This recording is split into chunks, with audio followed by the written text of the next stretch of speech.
Hey, what is up guys, and welcome back to the channel. So this is a brand new money method using the Skyline Super Silhouette.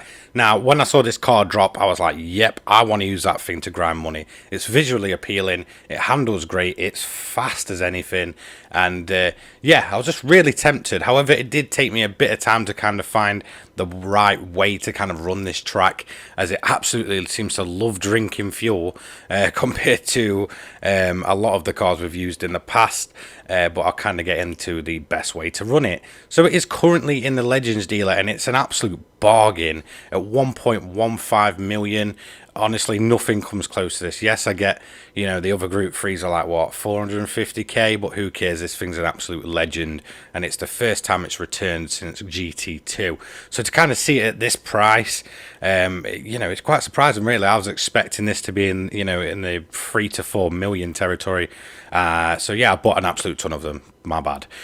So this is the setup you want. You want to run soft tires to start with, but make sure you buy the hards and the mediums. You'll kind of see why later. You don't need to touch any of this on the left hand side, but make sure you buy yourself a fully customizable racing transmission.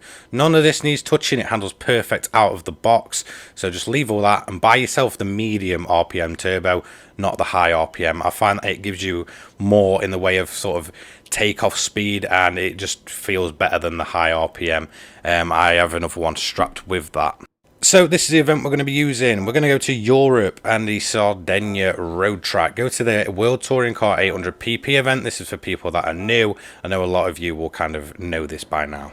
So starting off on these soft tyres, you're going to keep your fuel mix at 1, and we are going to absolutely fly through the grid. I'm just going to show you kind of in real time just how fast it is to get yourself to the front. Put the difficulty on easy if you want. You know, you're just grinding credits, you're not really here for a challenge, but if you do want a challenge, sort of boost them up. It's completely up to you. Personally, you know, when I'm just going for credits, I'll run it on easy, because, you know, if I really do want a challenge, I'll sort of set up custom races and such, and kind of like penalize myself that way, and, you know, have some actual massive fun really doing them. It's a shame the custom races don't pay out like these events do, or else I feel like we'd all be kind of running the most ridiculous races and finding ways to make, you know, crazy amounts of money that way. But we're just going to sprint straight to the front of the pack. We're on soft tyres. Yes, they're going to wear really quickly, and this car in, you know, fuel mix power 1 is just going to absolutely drink fuel. But trust me, it doesn't matter. The strategy is going to come into play around about lap 4. So just keep yourself clean. If you need to, kind of short shift to make sure you keep the grip out of the corner. However, I found this car not to be twitchy at all. In fact, quite the opposite. It seems to absolutely stick to the track and doesn't really want to break traction at all. Even when your kind of tyres are like worn, it seemed to still, you know, push very, very well, to the point that it was very drivable, and I really just cannot complain about this car. The way it drives sort of out of the box for me just feels absolutely spot on. I've tried it on controller, I've tried it on wheel, and either way it just feels, you know, pretty perfect to me. It feels a little bit weighty, however you do quite quickly adjust to that. So as you can see, we're on lap 2 already. We've put in a 140 for our first lap. We're about to go down the inside of 3rd place and move our way up. There's just 2 cars left, 6-second gap, and you're going to see how easy it is to just get that gap down. Obviously we're sprinting here.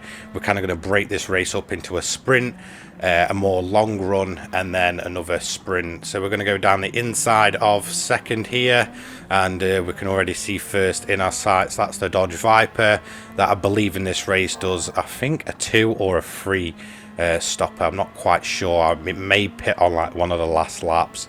But yeah, we don't really need to, you know, majorly worry about the AI once we're up past them. The main thing you're going to have to worry about actually is lapping them. And if you get caught in a group, it can really sort of kill a lot of your time that you've made up. So we're coming up to 1st place here. We're about halfway through lap 2, and we're about to go, you know, make our move up to 1st. And basically, you know, we're going to stay there till the end. So we're in the 1st, and we're just going to push now. So pitting around lap 4, as you can see, I'm just about to run out of fuel, and what we're going to do here, we're going to make this our long run. So we've done a sprint, we're going to do a longer run. I was kind of deciding, do I go on to mediums or hards? I've chose the hard tyre. purely because it's just a lot more durable, and that will mean we don't actually have to pit for, you know, I'll sort of put extra tires on our next pit stop. This is a 2-stop strategy. I know that kind of annoys people and they don't want to do, you know, any pit stops, but sometimes it just suits a car better to be, you know, pitting a couple of times. It is obviously more of a longer race, not an absolute sprint. So here we go. We're going to just, you know, watch out when you come out the pits, because the AI will take you out. You'll kind of see that later. Yeah, put the fuel mix at 6 and we're going to leave it there. So you're going to do a longer run here and short shift where you can. So lap 6, we have a bunch of other cars pitting in. We are still on the same strategy, keeping the fuel mix at 6. It's not too bad on fuel consumption at this point. We can go around till about lap 11 or 12. On lap 8 we started to lap the cars. Just be careful, it's not too bad if they're kind of on their own like that. You can just sort of overtake them as you usually would.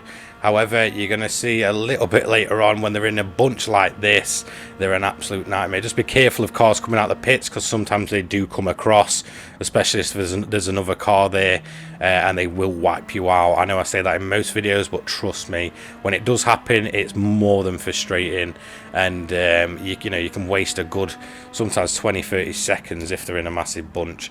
So I'm looking at these cars here. Obviously you won't lose your clean race bonus unless you're under yellow flags, but I'm kind of thinking, right, where am I not going to lose time? And it's all about kind of just timing your, you know, your overtakes when you're lapping them to kind of reduce the time loss, because you will lose a bit of time, you know, when you're lapping the field. So just, you know, kind of time your overtakes to perfection.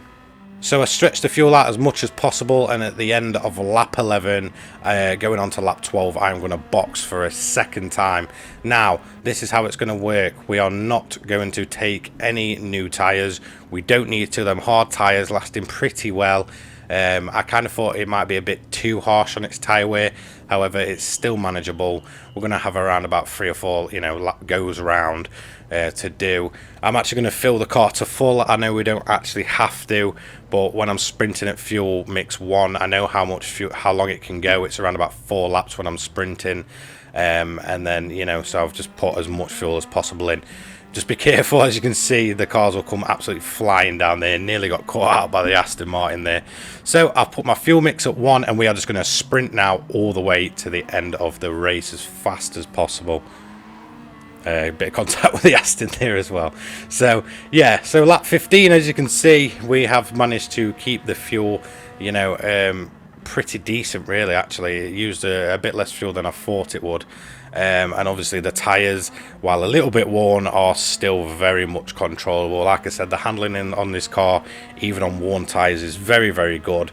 To me personally, each to their own. Some people might absolutely hate it. A lot of people say it's very, I think they say it's understeery or oversteery. I can't remember which one. I saw a few comments saying that about this car.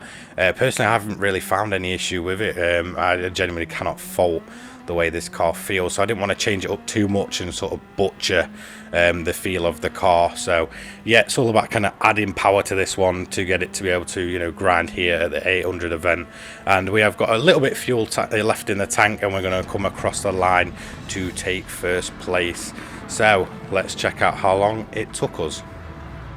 So it took us 26 minutes 9 seconds with a fastest lap of 1:37.452. That was obviously on the soft tyres when we're doing that first sprint. So as you're going to see, we're going to get 727,500 credits in, like I said, 26 minutes. So not too bad there. Just going to add it to the bank, and we're also going to get a 6-star roulette ticket. So yeah, pretty lucky there. I wonder what we'll get from that. Probably, you know, 2,000 coins or credits, whatever. So would I recommend you doing this method? 100%. I mean, if you want to get your money's worth out of this car, it'll pay for itself in what, 2 races, or well, essentially like a race and a quarter. But yeah, honestly, huge fun. Genuinely, it's always good to try something different. Yes, I always try your guys' methods, but I kind of not seen anyone, you know, try and grind with this car. And I thought, do you know what, I'm going to go for it and you know, make my money back on my purchases. And I actually had a lot of fun. Yes, you have to pit. Yes, it's not the best on fuel. or maybe even tire life, but it still feels great to drive. And it's always good to kind of be able to use these absolutely awesome legendary cars just to kind of sit back and just make some easy money.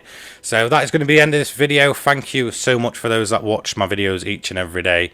Don't forget to like, comment and subscribe, and I'll see you all in the next one. Cheers guys, peace.